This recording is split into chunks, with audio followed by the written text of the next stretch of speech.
আসসালামু আলাইকুম রহমতুল্লাহি ওয়া বারাকাতু।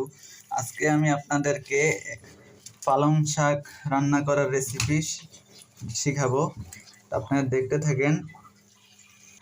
তো এর জন্য ভালো করে শাকটাকে ধুয়ে পানি ঝরিয়ে নিতে হবে, সিদ্ধ করতে হবে এবং শাকটাকে যদি আপনারা রান্নাটা স্বাদ করতে চান তাহলে আপনারা এই কাজটা করতে পারেন যে শাকটাকে সিদ্ধ করে নেবেন।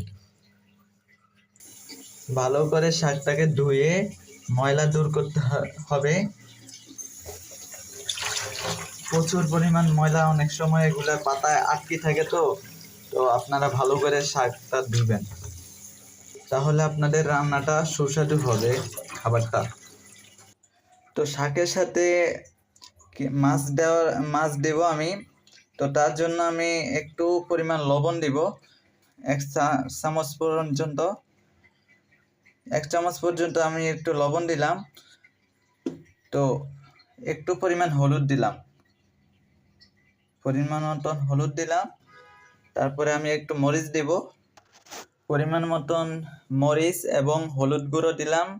তারপরে একটু জিরা গুঁড়া, হালকা পরিমাণ মশলা দিলাম।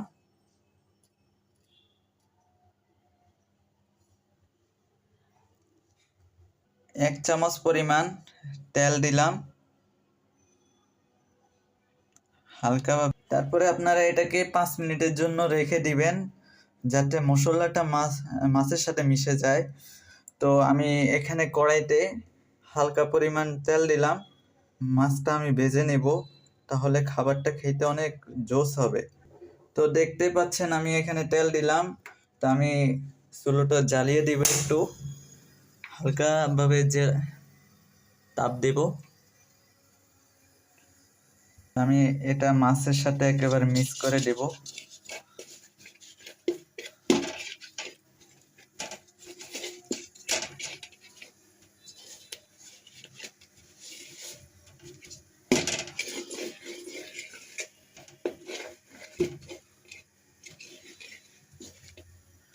অলরেডি মশলা মিক্স হয়ে গেছে মাছের সাথে। আমি এটা 5 মিনিট রেখে দিব। তো শাকটাকে একটু ভাপিয়ে নিতে হবে, এর জন্য ভাপা হয়ে গেলে এটার পানি ঝরিয়ে পানি রাখা যাবে না, তাহলে আপনাদের রেসিপিটা সুস্বাদু হবে। তো অলরেডি আমার মাছের সাথে মশলা মিশে গেছে, আমি এখন এটাকে তেলে দিয়ে দিব। দেখতে পাচ্ছেন আপনারা, আমি এটাকে তেলে দিলাম। তো মাছটা হয়ে আসতেছে।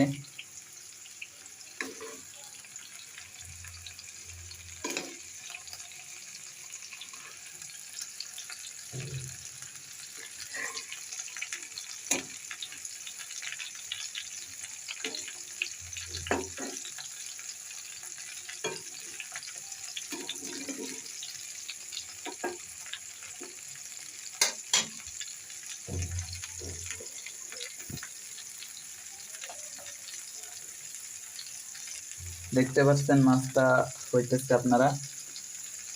তো গাইস, এইভাবে করে যদি আপনারা রান্না করেন, রান্নাটা অনেক টেস্ট হবে, জোস। আসসালামু আলাইকুম রহমতুল্লাহি ওয়া বারাকাতু। আজকে আমি আপনাদেরকে পালং শাক রান্না করার রেসিপি শিখাবো। আপনারা দেখতে থাকেন। তো এর জন্য ভালো করে শাকটাকে ধুয়ে পানি ঝরিয়ে নিতে হবে, সিদ্ধ করতে হবে এবং শাকটাকে যদি আপনারা রান্নাটা স্বাদ করতে চান তাহলে আপনারা এই কাজটা করতে পারেন যে শাকটাকে সিদ্ধ করে নেবেন। ভালো করে শাকটাকে ধুয়ে ময়লা দূর করতে হবে। প্রচুর পরিমাণ ময়লা অনেক সময় এগুলা পাতায় আটকে থাকে, তো আপনারা ভালো করে শাকটা ধুবেন, তাহলে আপনাদের রান্নাটা সুস্বাদু হবে খাবারটা। তো শাকের সাথে মাছ দেব আমি। তো তার জন্য আমি একটু পরিমাণ লবণ দিব, এক চামচ পর্যন্ত আমি একটু লবণ দিলাম। তো তো একটু পরিমাণ হলুদ দিলাম, পরিমাণ মতন হলুদ দিলাম। তারপরে আমি একটু মরিচ দেব, পরিমাণ মতন মরিচ এবং হলুদ গুঁড়ো দিলাম। তারপরে একটু জিরা গুঁড়া, হালকা পরিমাণ মশলা দিলাম।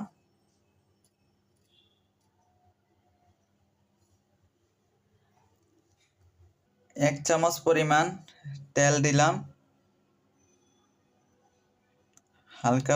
তারপরে আপনারা এটাকে 5 মিনিটের জন্য রেখে দিবেন, যাতে মশলাটা মাছের সাথে মিশে যায়।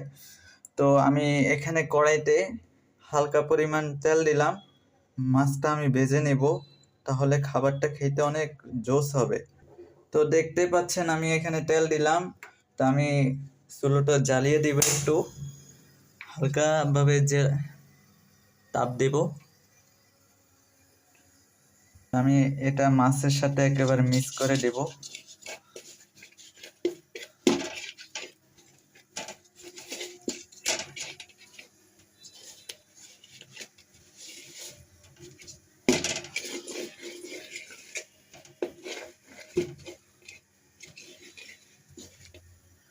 অলরেডি মশলা মিক্স হয়ে গেছে মাছের সাথে।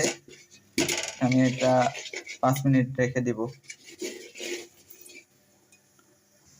তো শাকটাকে একটু ভাপিয়ে নিতে হবে, এর জন্য ভাপা হয়ে গেলে এটার পানি জড়িয়ে পানি রাখা যাবে না, তাহলে আপনাদের রেসিপিটা সুস্বাদু হবে। তো অলরেডি আমার মাছের সাথে মশলা মিশে গেছে, আমি এখন এটাকে তেলে দিয়ে দিব। দেখতে পাচ্ছেন আপনারা, আমি এটাকে তেলে দিলাম। তো মাছটা হয়ে আসতেছে।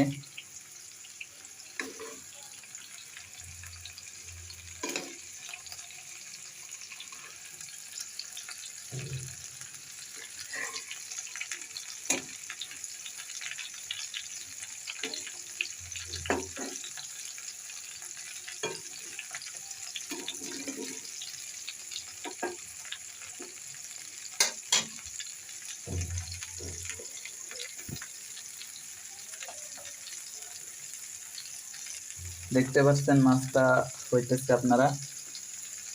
তো গাইস, এইভাবে করে যদি আপনারা রান্না করেন, রান্না তো অনেক টেস্ট হবে, জোস। গাইস, মাছটার কালারটা কেমন হয়েছে, অনেক ভালো ভাবে হয়ে গেছে মাছটা। তো আমি চুলার জালটা একটু কমাই দিলাম। এখন আমি মাছটা উঠিয়ে রাখবো।